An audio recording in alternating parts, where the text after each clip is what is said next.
Chapter 8. Wang Yun prepares the chaining scheme. Zhuo rages at Phoenix Pavilion. This is what Kuai Liang said. Sun Jian is now gone, and his children are but youths. Seize this moment of weakness to break into Changsha, and it is yours in one beat of the drum. If you return the corpse and make peace, you give them time to grow powerful, and evil will ensue to Jingzhou. How can I leave Huangzu in their hands? Said Liu Bei. Why not sacrifice this blundering warrior for a region? But he is my dear friend, and to abandon him is wrong. So Huangji was allowed to return to his own side with the understanding that Sun Jian's dead body should be given in exchange. Sun Si freed his prisoner, brought away his father's coffin, and the fighting ceased. Sun Jian was interred in the plains of Kui. When the ceremonies were over, Sun Si led his army home again. In Changsha, the southern territory of the Great River, Sun Si set himself to the task of ruling well. Being humble and generous, he invited to his side humans of wisdom and valor, and so bore himself that all the best and bravest of the country gathered about him. Meanwhile, Zhuo at capital Chang'an, when he heard of the death of the turbulent Sun Jian, said, "An evil that pressed hard upon my heart has been removed." He asked what children Sun Jian had left, and when they told him the eldest was but 17, he dismissed all anxiety from his thoughts. From this time forward, his arrogance and domineering spirit waxed worse and worse. He styled himself Imperial Rector, a name full of honor, and in all his behavior aped imperial state. He created his younger brother Dongmin, Lord of Huazhou, and made him commander of the left army. A nephew, Dong Huang, was made court counselor and placed in command of the palace guard, and every one of his clan, young or old, was ennobled. 80 miles from the capital, Zhuo laid out a city called Meiwo, an exact replica of Chang'an, with its palaces, granaries, treasuries, and magazines, and employed 250,000 people to build it. Here he accumulated supplies sufficient for 20 years. He selected 800 of the most beautiful maidens and sent them to dwell in his new city. The stores of wealth in every form were incalculable. All his family and retainers found quarters in this new city. Zhuo visited his city at intervals of a month or so, and every visit was like an imperial progress, with booths by the roadside to refresh the officials and courtiers who attended him to the northwest royal gate and saw him start. On one occasion, Zhuo spread a great feast for all those assembled to witness his departure, and while it was in progress, there arrived a large number of rebels from the north who had voluntarily surrendered. The tyrant had them brought before him as he sat at table, and meted out to them wanton cruelties. The hands of this one were lopped off, the feet of that. One had his eyes gouged out, another lost his tongue. Some were boiled to death. Shrieks of agony arose to the very heavens, and the courtiers were faint with terror. But the author of the misery ate and drank, chatted and smiled as if nothing was going on. Another day, Zhuo was presiding at a great gathering of officers who were seated in 2 long rows.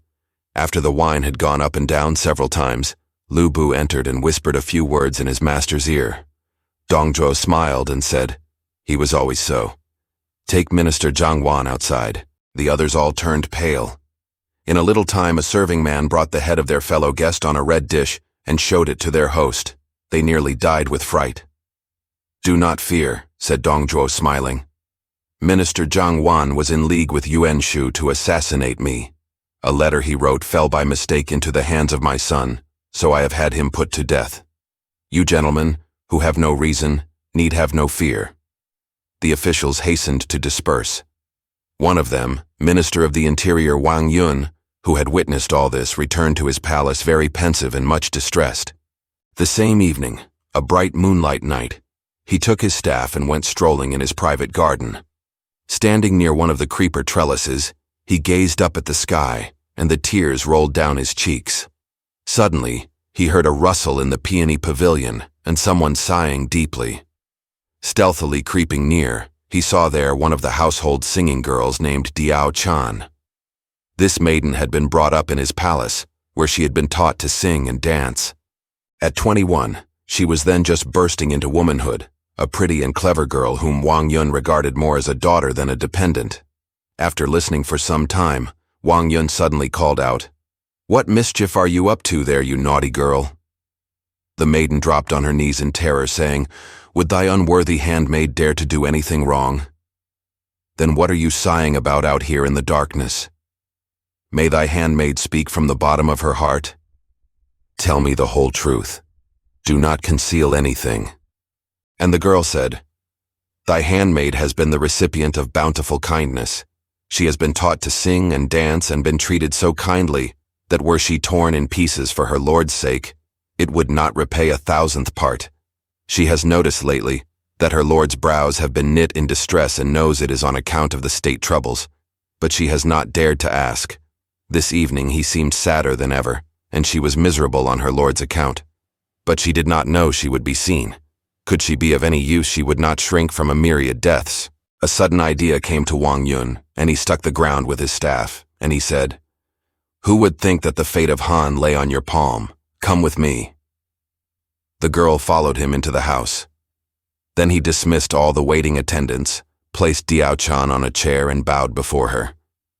She was frightened and threw herself on the ground, asking in terror what it all meant. Said Wang Yun, "You can sympathize with the people of Han." And the fount of his tears opened afresh. "My lord, as thy handmaid said just now, use her in any way. Thy handmaid will never shrink," said the girl. Wang Yun knelt, saying, "The people are on the brink of destruction. The prince and his officers are in jeopardy, and you are the only savior. That wretch Dong Zhuo wants to depose the emperor, and not a person among us can find means to stop him. Now he has a son, a bold warrior, it is true, but both father and son have a weakness for beauty, and I am going to use what I may call the chaining plan. I shall first propose you in marriage to Liu Bei, and then, after you are betrothed, I shall present you to Dong Zhuo, and you will take every opportunity to force them asunder and sway their countenances from each other. Cause the son to kill his adopted father, and so put an end to the great evil. Thus you may restore the altars of the land that it may live again. All this lies within your power. Will you do it? Thy handmaid has promised not to recoil from death itself. You may use my poor self in any way, and I must do my best. But if this gets abroad, then we are all lost. Fear not," said she. "If thy handmaid does not show gratitude, may she perish beneath a myriad swords." Thank you," said Wang Yun. Then Wang Yun took from the family treasury many pearls and bade a cunning jeweler make therewith a fine golden headdress, which was sent as a present to Liu Bei. He was delighted and came to thank the donor. When Liu Bei arrived, he was met at the gate by Wang Yun himself, and within found a table full of dainties for his delectation. He was conducted into the private apartments and placed in the seat of honor. Liu Bei said, "I am but a simple officer in the palace of a minister. You are an exalted officer of state. Why am I treated thus?" "Because in the whole land there is no hero your equal. Poor Wang Yun bows not to an officer's rank. Poor Wang Yun bows to his ability." This gratified Liu Bei mightily, and his host continued to praise and flatter and ply him with wine, and to talk of the virtues of the prime minister and his henchmen. Liu Bei laughed and drank huge goblets. Presently most of the attendants were sent away, only a few kept to press the guest to drink. When the guest was very mellow, Wang Yun suddenly said, "Let her come in." Soon appeared 2 attendants, dressed in white, leading between them the exquisite and fascinating Diao Chan.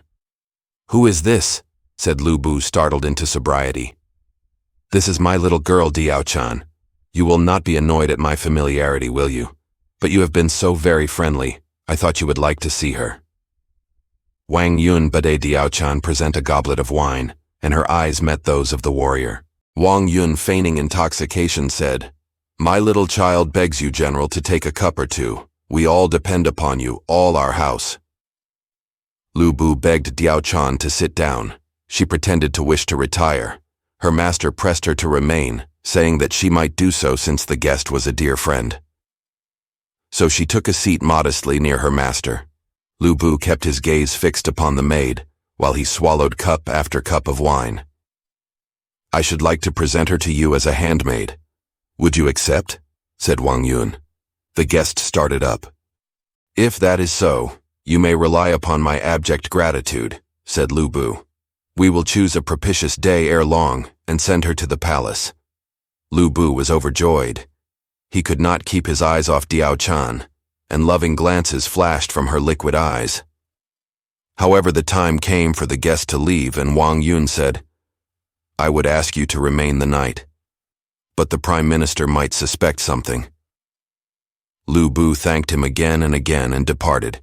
Some few days later, when Wang Yun was at court and Liu Bei was absent, Wang Yun bowed low before Dong Zhuo and said, "I wish that you would deign to come to dine at my lowly cottage. Could your noble thought bend that way?" "Should you invite me, I would certainly hasten," was the reply. Wang Yun thanked him. Then Wang Yun went home and prepared in the reception hall a feast in which figured every delicacy from land and sea. Beautiful embroideries surrounded the chief seat in the center, and elegant curtains were hung within and without. At noon next day, when the Prime Minister arrived, Wang Yun met him at the gate in full court costume. Wang Yun stood by while Dong Zhuo stepped out of his chariot, and Dong Zhuo and a host of 100 armed guards crowded into the hall. Dong Zhuo took his seat at the top. His suite fell into 2 lines right and left, while Wang Yun stood humbly at the lower end. Dong Zhuo bade his people conduct Wang Yun to a place beside himself. Said Wang Yun, "The great Prime Minister's abundant virtue is as the high mountains. Neither the ancient sages, Yi Yin and the Duke of Zhou, could attain thereto." Dong Zhuo smiled. They bore in the dishes and the wine, and the music began. Wang Yun plied his guest with assiduous flattery and studied deference. When it grew late and the wine had done its work, Dong Zhuo was invited to the inner chamber. So he sent away his guards and went. Here the host raised a goblet and drank to his guest, saying, "From my youth up I have understood something of astrology, and have been studying the aspect of the heavens. I read that the days of Han are numbered, and that the great Prime Minister's merits command the regard of all the world, as when King Shun succeeded King Yao, and King Yu continued the work of King Shun, all by the strength of their own merits, conforming to the mind of heaven and the desire of people." "How dare I expect this?" said Dong Zhuo. "From the days of old, those who walk in the way have replaced those who deviate therefrom. Those who lack virtue have fallen before those who possess it. Can one escape fate? If indeed the decree of heaven devolves on me, you shall be held the first in merit," said Dong Zhuo. Wang Yun bowed. Then lights were brought in and all the attendants were dismissed, save the serving maids to hand the wine. So the evening went on. Presently, Wang Yun said, "The music of these everyday musicians is too commonplace for your ear. But there happens to be in the house a little maid that might please you." "Excellent," said the guest. Then a curtain was lowered. The shrill tones of reed instruments rang through the room, and presently some attendants led forward Diao Chan, who then danced on the outside of the curtain. A poem praises her. For a palace this maiden was born, so timid, so graceful, so slender, like a tiny bird flitting at morn. Over the dew-laden lily buds tender, were this exquisite maid only mine, for never a mansion I'd pine. Another poem runs thus. The music falls, the dancer comes, a swallow gliding in, a dainty little damsel, soft as silk. Her beauty captivates the guest, yet saddens him within, for he must soon depart and leave her there. She smiles, no gold could buy that smile, no other smiled so, no need to deck her form with jewels rare. But when the dance is over, and coy glances come and go, then who shall be the chosen of the fair? The dance ended. Dong Zhuo bade them lead the maiden in, and she came, bowing low as she approached him. He was much taken with her beauty and modest grace. "Who is she?" said Dong Zhuo. "A singing girl. Her name is Diao Chan." "Then can she sing?" The master bade her sing, and she did so to the accompaniment of castanets. There is a measure describing her youthful beauty. You stand, a dainty maiden, your cherry lips so bright, your teeth so pearly white, your fragrant breath love-laden, yet is your tongue a sword. Cold death is the reward of loving you, O maiden. Dong Zhuo was delighted and praised her warmly. She was told to present a goblet of wine to the guest, which he took from her hands, and then asked her age. She replied, "Thy unworthy handmaid is 21. "A perfect little fairy," said Dong Zhuo. Then Wang Yun rose and said, "If the Prime Minister would not mind, I should like to offer him this little maid. How could I be grateful enough for such a kindness? She would be most fortunate if she could be your servant, said Wang Yun. Dong Zhuo thanked his host warmly. Then the orders were given to prepare a closed carriage and convey Diao Chan to the Prime Minister's palace. Soon after, Dong Zhuo took his leave, and Wang Yun accompanied him the whole way. After he had taken leave, Wang Yun mounted to ride homeward. Halfway, he met 2 lines of guards with red lamps who were escorting Liu Bei, who was on horseback and armed with his trident halberd. Seeing Wang Yun, Liu Bei at once reined in, stopped, seized him by the sleeve, and said angrily, "You promised Diao Chan to me, and now you have given her to the Prime Minister. What foolery is this?" Wang Yun checked him, saying, "This is no place to talk. I pray you come to my house." So they went together, and Wang Yun led Liu Bei into a private room. After the usual exchange of polite greetings, Wang Yun said, "Why do you find fault with me, General? Somebody told me that you had sent Diao Chan to the Prime Minister's palace in a covered carriage. What does it mean? Of course you do not understand.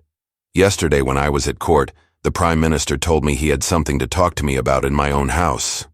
So naturally I prepared for his coming, and while we were at dinner he said, 'I have heard something of a girl named Diao Chan, whom you have promised to my son Liu Bei.'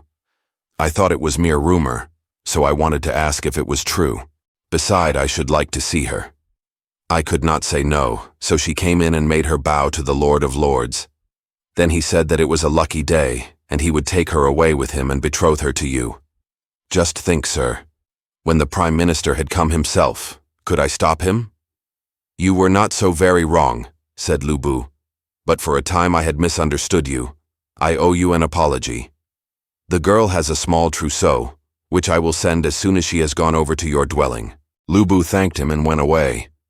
Next day he went into the palace to find out the truth but could hear nothing. Then he made his way into the private quarters and questioned the maids.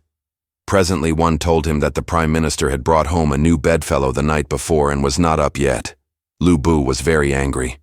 Next he crept round behind his master's sleeping apartment. By this time Diao Chan had risen and was dressing her hair at the window. Looking out, she saw a long shadow fall across the little lake. She recognized the headdress, and peeping around she saw it was indeed no other than Liu Bei. Thereupon she contracted her eyebrows, simulating the deepest grief, and with her dainty handkerchief, she wiped her eyes again and again. Liu Bei stood watching her a long time. Soon after he went in to give morning greeting. Dong Zhuo was sitting in the reception room. Seeing his henchman, Dong Zhuo asked if there was anything new. "Nothing," was the reply. Liu Bei waited while Dong Zhuo took his morning meal. As he stood beside his master, he glanced over at the curtain and saw a woman there behind the screen showing a half face from time to time and throwing amorous glances at him.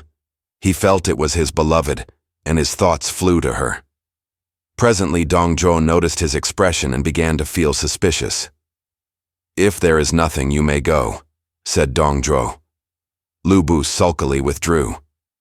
Dong Zhuo now thought of nothing but his new mistress and for more than a month neglected all affairs, devoting himself entirely to pleasure. Once he was a little indisposed, and Diao Chan was constantly at his side, never even undressing to show her solicitude. She gratified his every whim. Dong Zhuo grew more and more fond of her. One day Liu Bei went to inquire after his father's health. Dong Zhuo was asleep, and Diao Chan was sitting at the head of his couch. Leaning forward, she gazed at the visitor, with one hand pointed to her heart, the other at Dong Zhuo asleep, and her tears fell. Liu Bei felt heartbroken. Dong Zhuo drowsily opened his eyes, and seeing his son's gaze fixed on something behind him, he turned over and saw who it was. He angrily rebuked his son, saying, "Dare you make love to my beauty?" He told the servants to turn Liu Bei out, shouting, "Never let him enter here again." Liu Bei went off home very wrath. Meeting Li Ru, he told Li Ru the cause of his anger. The advisor hastened to see his master and said, "Sir, you aspire to be ruler of the empire. Why then for a small fault do you blame the general? If he turns against you, it is all over." "Then what can I do?" said Dong Zhuo. "Recall him tomorrow. Treat him well. Overwhelm him with gifts and fair words. and all will be well." So Dong Zhuo did so.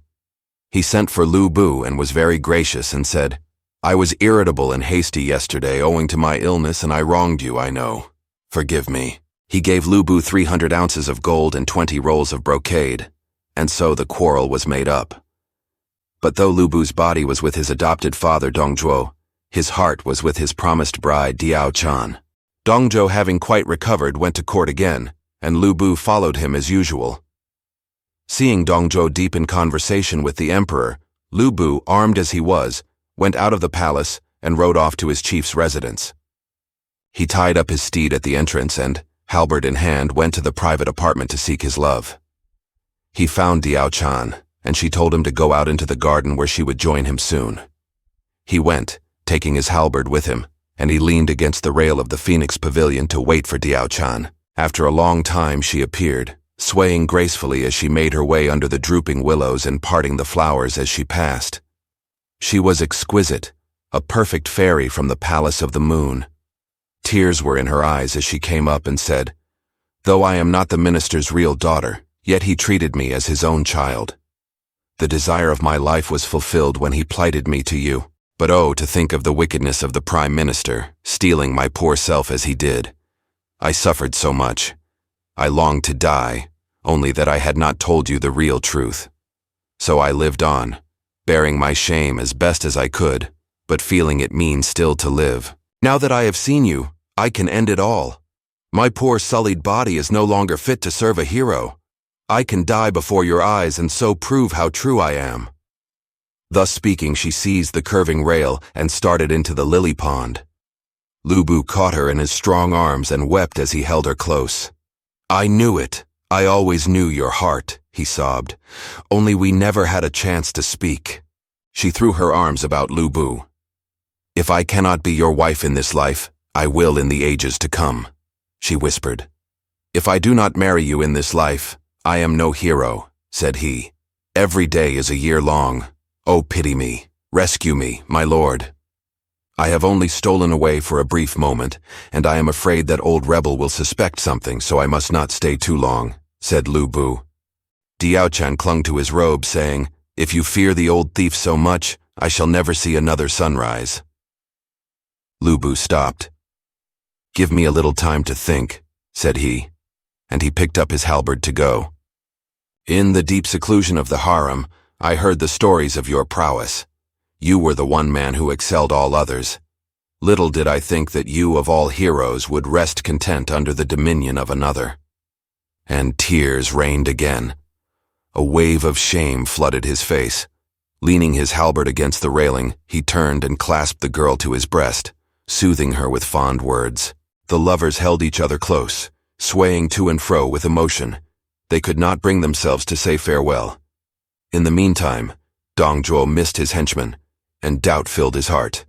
Hastily taking leave of the emperor, he mounted his chariot and returned to his palace. There at the gate stood Liu Bei's well-known steed Red Hair, riderless. Dong Zhuo questioned the doorkeepers, and they told him the general was within. He sent away his attendants and went alone to the private apartments. Liu Bei was not there. He called Diao Chan, but there was no reply. He asked where she was, and the waiting maids told him she was in the garden among the flowers. So Dong Zhuo went into the garden, and there he saw the lovers in the pavilion in most tender talk. Liu Bei's trident halberd was leaning on the railing beside him. A howl of rage escaped Dong Zhuo and startled the lovers. Liu Bei turned, saw who it was, and ran away. Dong Zhuo caught up the halberd and ran in pursuit. But Liu Bei was fleet of foot while his master was very stout. Seeing no hope of catching the runaway, Dong Zhuo hurled the halberd. Liu Bei fended it off and it fell to the ground. Dong Zhuo picked it up and ran on. But by this time, Liu Bei was far ahead. Just as Dong Zhuo was running out at the garden gate, he dashed full tilt against another man running in, and down he went. We shall presently see who the other runner was. Thanks for watching. Please like the video and subscribe to the channel for more excellent content.